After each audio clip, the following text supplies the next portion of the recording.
Dan sebenarnya awalnya bisnis ini saya diajak sama teman saya buat dia mungkin melihat ada market tertentu, ada namanya helmet cleaner, dan dia ngajak saya buat rekanan gitu ya, buat apa namanya bikin helmet cleaner ini. Habis itu ya mulailah dari situ saya mulai bersama-sama bangun sama dia sampai akhirnya sampai sekarang. Cuma ya di tengah-tengahnya kita ada apa ya, mungkin bisa dibilang jalan masing-masing pada akhirnya gitu ya. Jadi kita akhirnya jalan masing-masing, dan saya berdiri sendiri dengan merek Esco sampai akhirnya sampai sekarang ada di berbagai marketplace gitu. Oke, jadi awalnya tuh sempat mengembangkan produk ini bersama teman ya. Ya. Bisa diceritain nggak sih tantangan dan pengalaman menjalankan bisnis berdua? Terus lalu apa yang membuat kalian berdua tuh memutuskan untuk akhirnya jalan sendiri-sendiri aja nih gitu?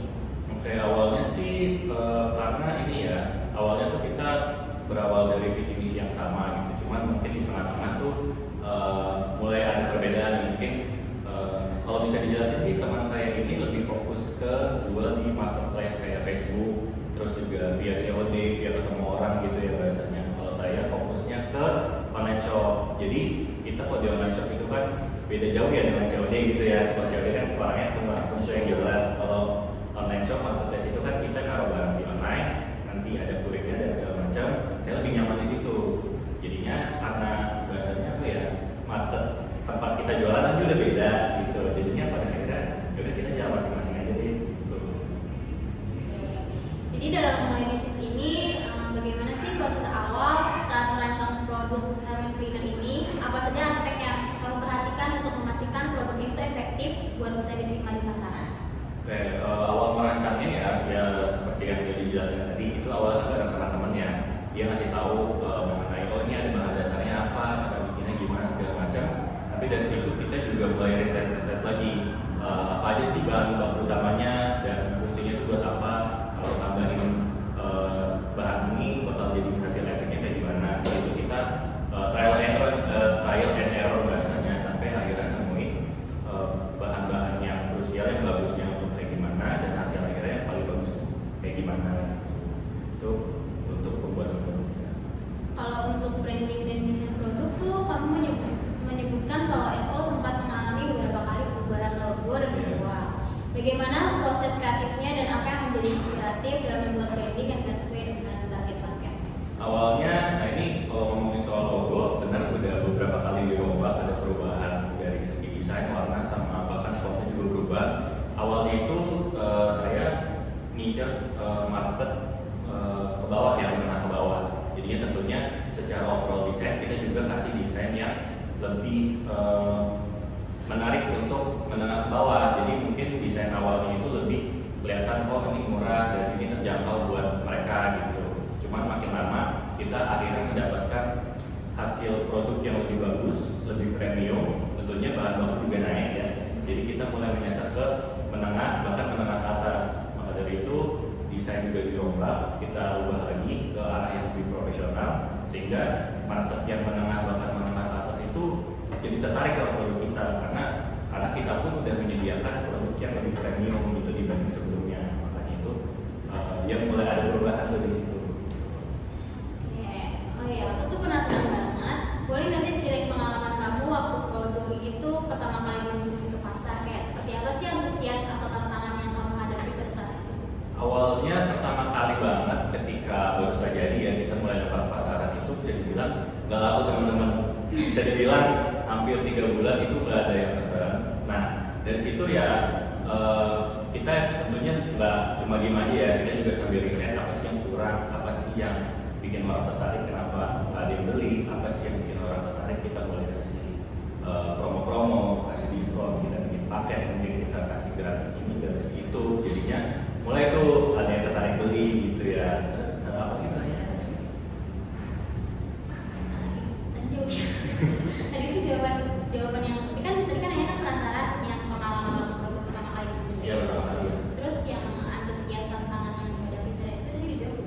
Oh ya, kalau yang tantangannya itu ya itu sih belum ada yang beli. Jadi kita harus gimana tuh pivotnya, gimana kita bisa ngebikin produk yang diinginkan oleh market gitu. Jadi itu bahasanya sampai nemuin produk yang diinginkan sama market itu, ya itulah ada prosesnya. Itu lumayan lama bikin jualan laku nggak juga gitu. Jadi itu tantangannya sih di situ. Berarti ada naik turunnya. Ada naik turunnya.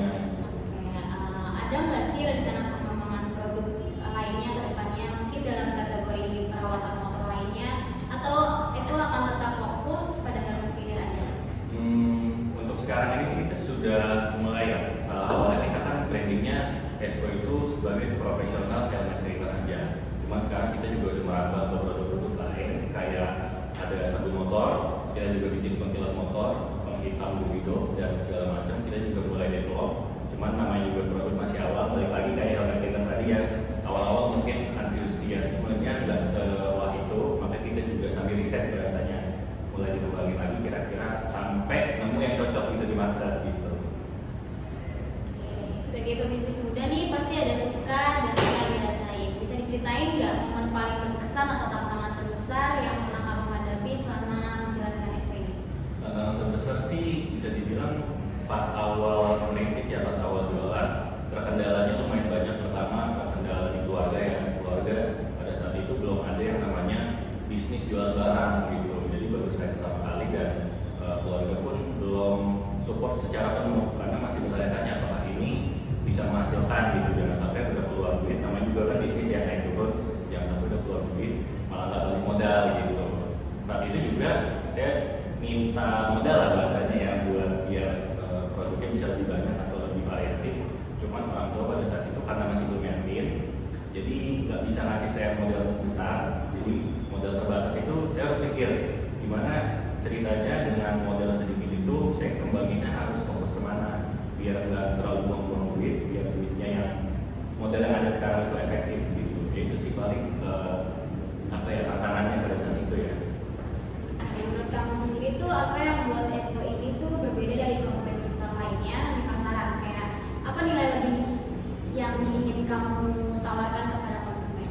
Nilai lebih dari produk kita ya bisa dibilang kita itu lebih menawarkan ke harga yang terjangkau, tapi kita bakal usahakan dengan yang sebaik mungkin buat ngasih kualitas produk yang lebih. Maka dari itu kita sering banget trial error tuh bisa berbulan-bulan gitu ya, karena jangan sampai produk yang kita bikin, yang kita develop itu jelek hasilnya, cuma sekedar jadi dan langsung ke pasaran. Kita juga nggak mau.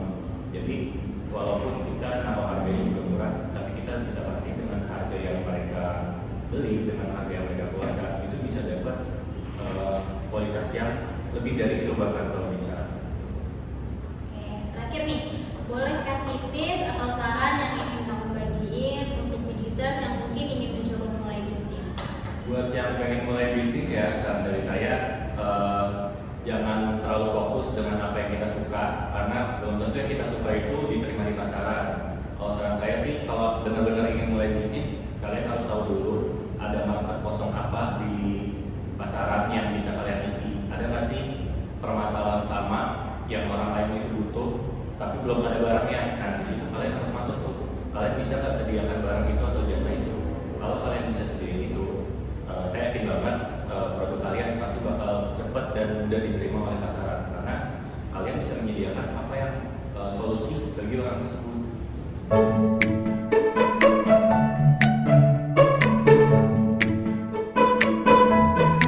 Oke, now it's time for the Bita Lightning Round. Oke, kita masuk ke segmen seru nih. Di segmen ini aku akan kasih dua pilihan dan Vanera harus pilih salah satu dengan cepat, tanpa banyak pikir ya.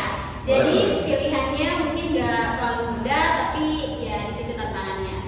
Dan pastinya setelah pilih boleh dijelasin sedikit alasan dibalik pilihan kamu itu. Gimana Pak? Udah siap?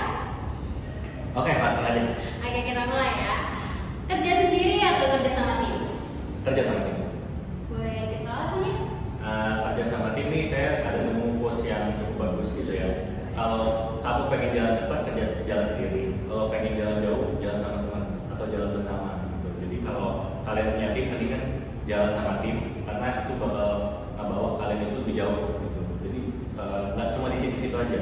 Kalau sendiri mungkin cepat ya pivotnya, misalkan dari sini nggak berhasil, pindah sini, pindah sini. Tapi kalau mau yang lebih jauh, lebih apa ya, lebih sukses mungkin ya, itu harus ada tim di situ. Oke, kita lanjut. Branding yang keren atau produk dengan kualitas premium? Kualitas